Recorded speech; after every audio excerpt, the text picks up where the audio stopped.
So as you guys know, Josiah's Corvette in Europe is looking a little rough. Bash bar is broken, the frame was bent. A lot of things were wrong with the car after the crash. Josiah has a lot of cool people in Europe right now fixing the car.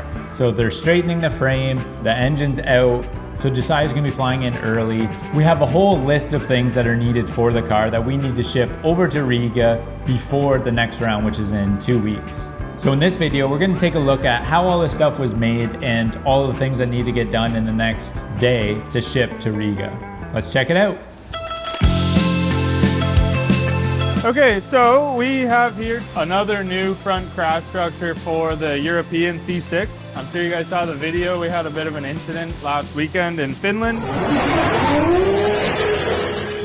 So this is gonna replace his current crash structure. The frame rail is buckled. I think they're working on that now to get it fixed up.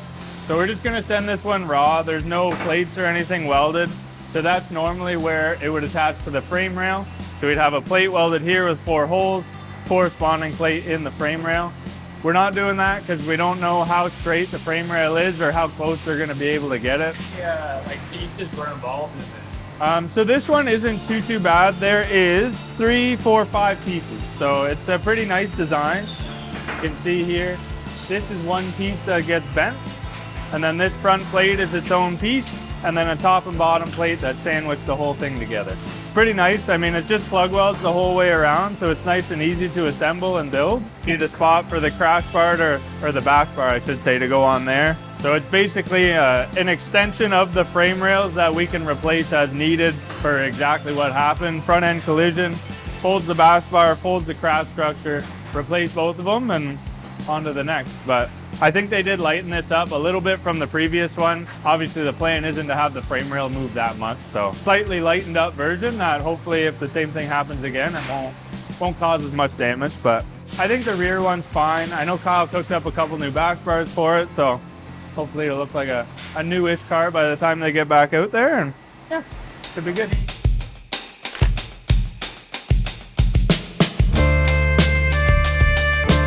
So the crash in Finland really set us over the edge when it comes to things that we were missing. It really put an idea of our head of what we really needed. We could have brought this stuff to Europe earlier, but now that we have a big shipment, we grouped it all together and now we can ship it all and get it done with. Okay, so here's all the stuff that we're gonna bring to Riga in the next Drift Masters round.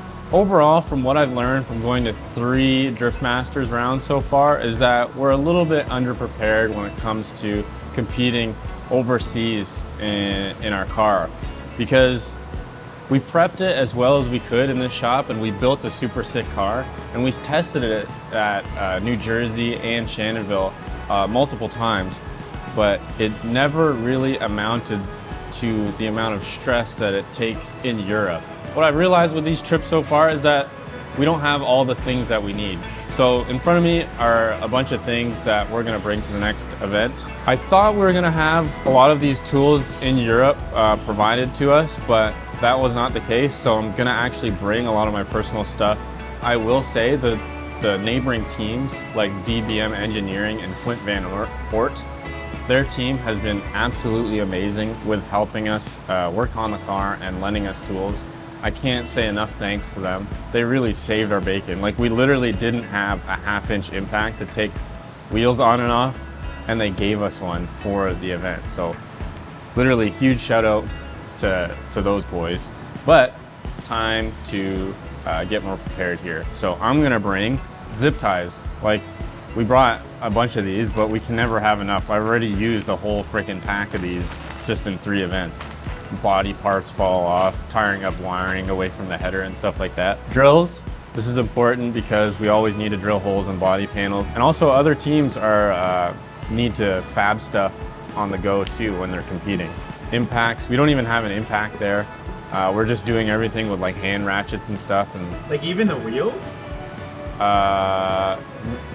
Flo from DBM gave us a 1/2-inch impact for the wheels, but everything else, if you take off like suspension components and whatnot, you have to use like a hand ratchet the whole time, and that's annoying. Nobody likes that shit. So I'm bringing an impact and a charger. I know in Europe they don't use these 2-prong little unit, like North American Johnnies. So I actually have an adapter in my suitcase that I'm just gonna bring to the track and adapt this from American to European. Some 3/8 24 nuts. These are just some random nuts that we needed at the time that we didn't have in our little Fastenal bin. So we'll just bring those. And then an angle grinder. This is super important. This is like, when it comes to building cars and working on cars, this is the most used tool ever. And the fact that we don't have one when we're competing at the highest level possible. Torque wrench. You don't want to be that guy with the wheel falling off on track. So you torque your wheels after you put them on, even if it's a drift event and you're changing wheels all the time. The good stuff. So these are little frame plates that Josiah made. So as you know, our frame rail is bent. It's kind of bent up in that way. So what the boys in Riga done that helped us is they actually chopped and slopped all this frame rail and moved it back into position. So there's going to be open cavities and holes that we have to weld up. This actually braces this structure to this frame rail. That's what that's for. We don't really need it for like a car that's straight, but a car that's been wrecked and cut into, we're going to need this to reinforce the chassis. So that's what that's for. And then the last two favorite things that I like, I guess, is the bash bars. So we're gonna bring two of these. These are rear bash bars. These get absolutely smoked every drift event because you want to fill those zones. You want to impress the judges, so you're gonna hit this off the wall, and that's just a given. We've already shipped the car with two bash bars, and we've used them already. So I got two more made up. This little hoop, simple enough looking, is a jack point actually. So on the car, we have to jack up from the subframe, and you kind of have to lean under and look at where you're doing it. This will allow you to just throw the jack under and jack up the car faster. We'll show you what that looks like on the car. So this essentially is what the car is going to look like in Europe. We have the crash structure here, the bash bar, and the jack point. This jack point will also protect the radiator because the radiator is right here. And if we get any collisions and things get thrown into this way, it'll have some protection for it. And this is just way easier to jack up the car. I really overthought it when we were building this car that, you know, oh, it's fine, you don't need like a jack point or whatever. But tossing it under the subframe, sometimes the jack gets freaking stuck under there because the wheels are smaller or whatever. So having this is huge. So our good friend Vasily picked us up this used Corvette subframe. I actually think the one in the car is not in too terrible shape, but we're gonna bring this just in case. All I had to do was modify this little part here, just notch that out, cut that out a little bit, just to clear the steering rack that goes in here. And that, other than that, no other mods to this. You could powder coat it, but we'll leave it. All this stuff is going on a skid that James is working on, and yeah, should be a good time in Europe.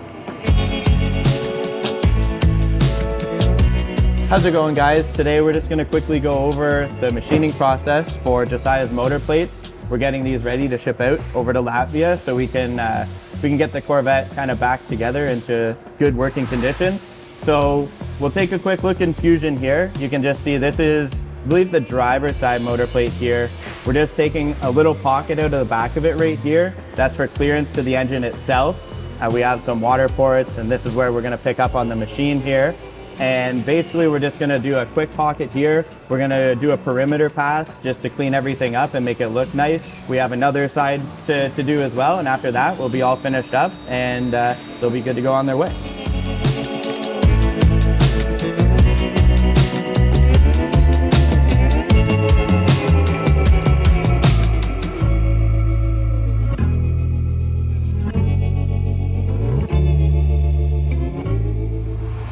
Does this motor plate look like Texas to you? I don't know what size that hole is. Take a guess. No, let's measure it. 1 inch.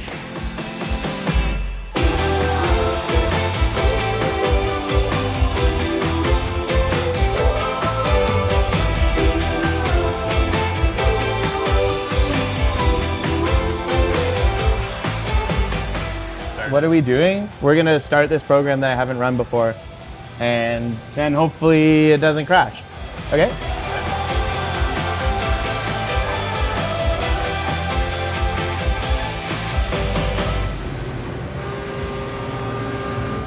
Hello? What is it?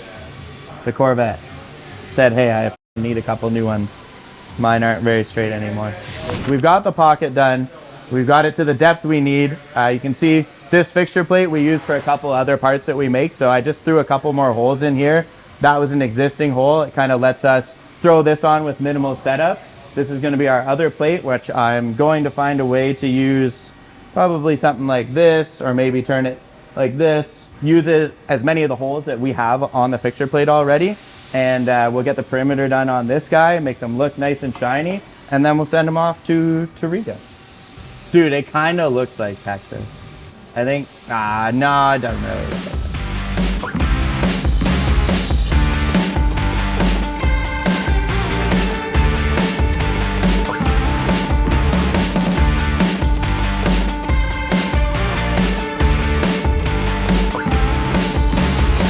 Well, what we're looking at here is that two of the bolt holes here and here that we just put in our fixture plate for the last piece actually line up and let us not have to add any additional holes, which really makes sense because when you think about how the motor plates are going to mount to that block, it should be fairly symmetrical. So not overly surprised, but it does save us a lot of time there.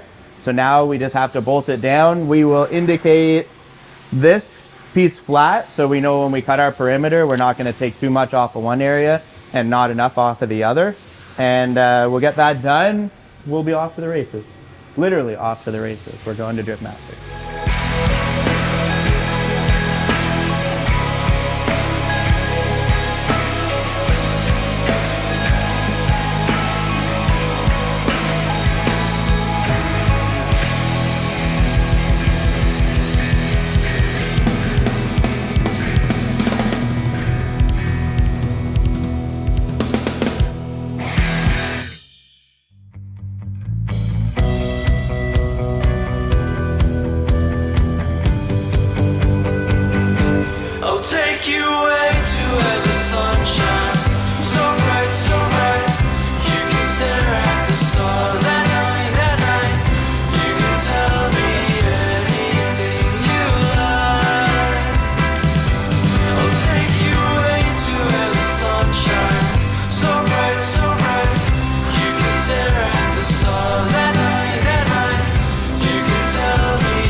Day, it's moving day, it's getting stuff ready for Riga day.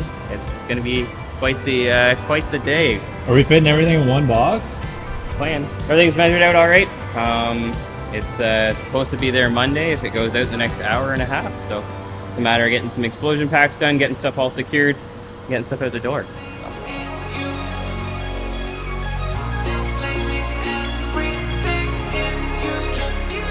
What's up, guys? Today we're sending me to Riga.